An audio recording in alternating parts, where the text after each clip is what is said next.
plugins and using them, and also using something called Contact Form 7. What a plugin is, you find them over here, and I don't know if any are installed. No, nothing is installed right now. A plugin is a little bit of code that you can upload into your plugin area, your website, and it changes or adds a functioning to your website. So let's say you want a slideshow happening. You can get a slideshow plugin. Let's say you want to change the way, well, gosh, I can't think of anything because it's early, but, and the other reason I can't think of anything is because there's so many things plugins can do. They can almost do anything that you need to do. And as a matter of fact, your thinking on a WordPress site should be, if you want to do something, is the first thing you should do is, well, maybe there's a plugin for that. So we're going to add a plugin called Contact Form 7. Contact Form 7 lets you generate a contact form on a website. So what's a contact form? Well, let me see here. Where do I have a? I'll go to laleo.com. So this isn't using Contact Form 7. It's using some other type of contact form. But we click on Contact, and so this is a simple one. Let's see a more complex one. So EB Industries here. And this is all built with Contact Form 7, I believe. Wow, slow internet this morning. So this is WordPress, and if we click on Email Us, we get a much more complex form with drop downs and all kinds of stuff. So what's good about a contact form is that basically it masks your email address so that you won't be spammed as much, and it's a little more secure. So we want to use a contact form for that reason. It looks professional and it's more secure.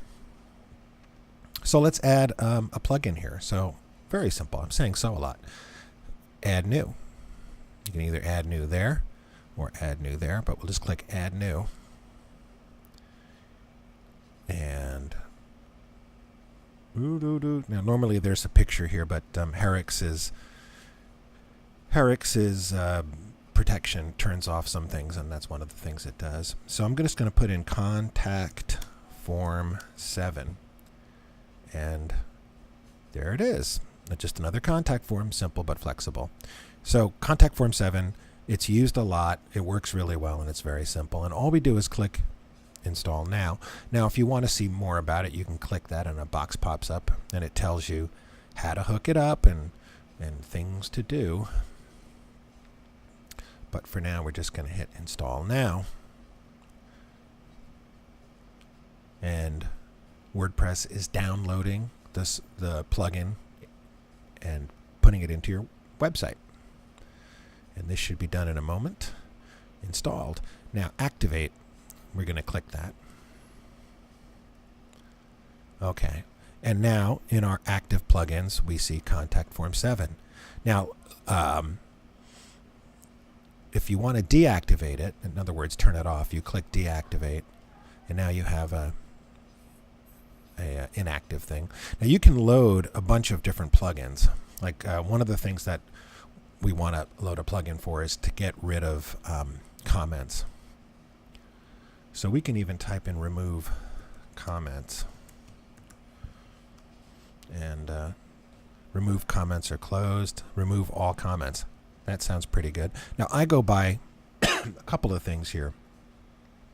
I look to see that if it was tested and if it's being updated. If something hasn't been updated in a year, it's probably a problem. And I also look for the number of installs and the ratings, because I would never install this. It just strikes me as being something that's going to break. One of the problems with WordPress plugins is that they're not really policed by anybody.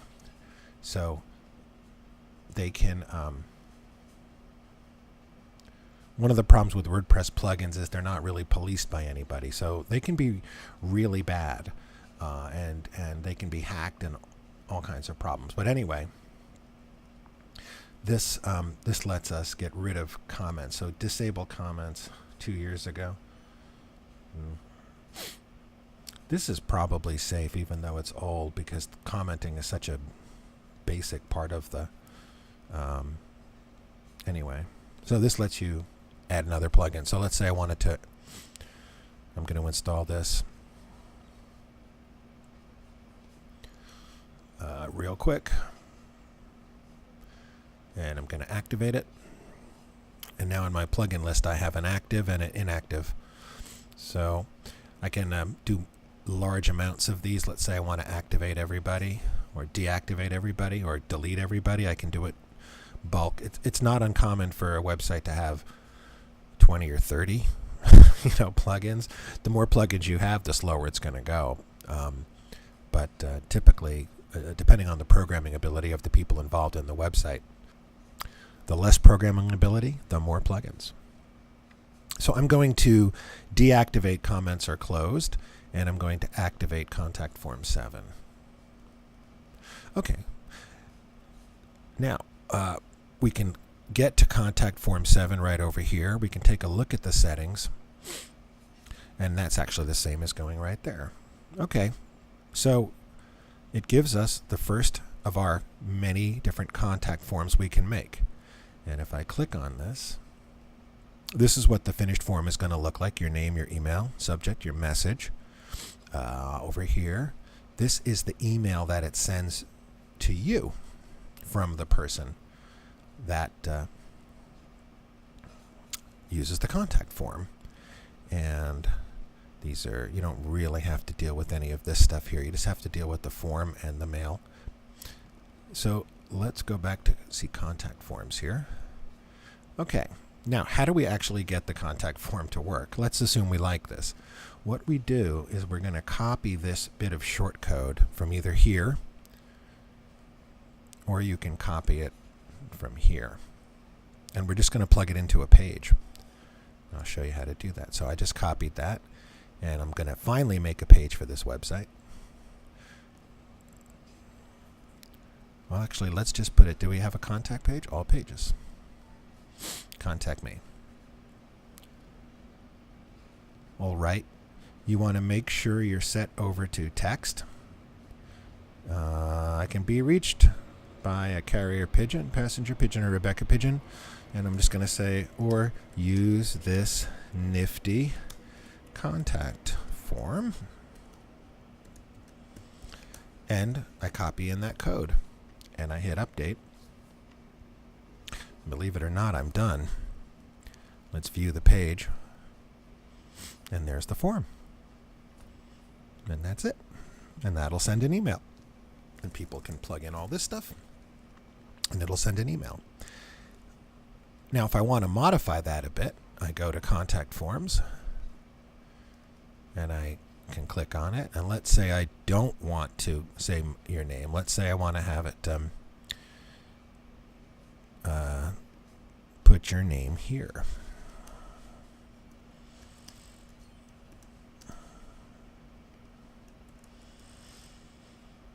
Your email address here. What do ya want from me? Your thoughts. And the submit button, what should it say instead of send? Email me now. And if I save that, and then I go back and look at that page,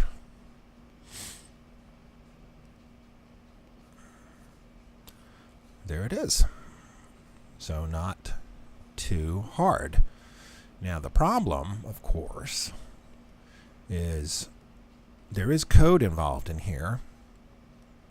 So be careful with these things. When you have those brackety things, right? Those indicate code. And you don't want to screw up that code, because if you screw up that code, you will have problems. As an example, let me just break this real quick and save it. And then if we go back to look at that contact form,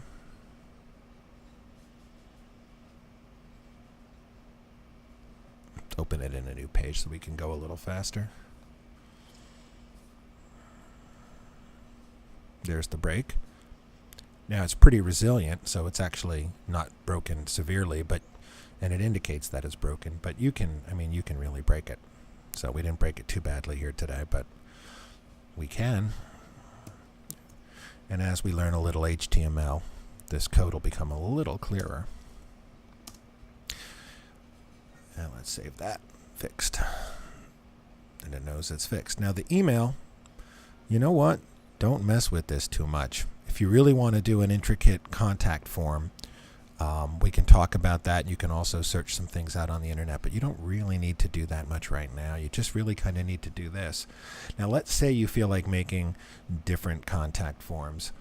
But you want to keep this. I always work from a copy, by the way, on this, because I don't want to code things from hand. So if you hit duplicate, it just makes a copy, and I can change this to another thing like my email form. And I hit save. And now I have a new short code. And if I go to that page,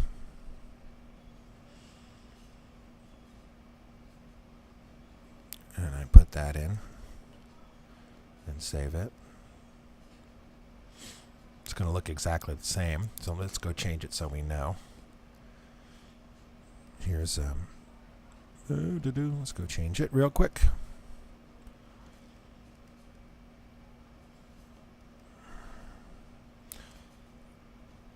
Let's just put name here, email address here,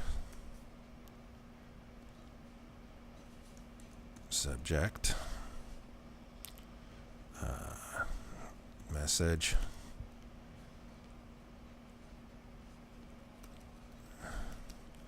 send to now, and I save that.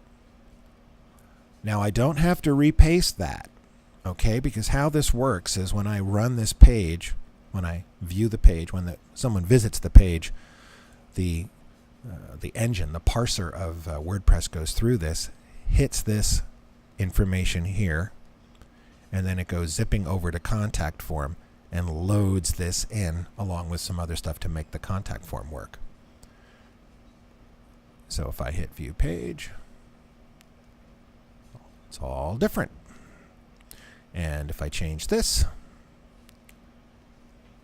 name here, and save it, and there's name here with the change. So it works very nicely, very easy to use, and you shouldn't have any problem setting it up to work on your website. And if you do, let me know, and we'll work it out.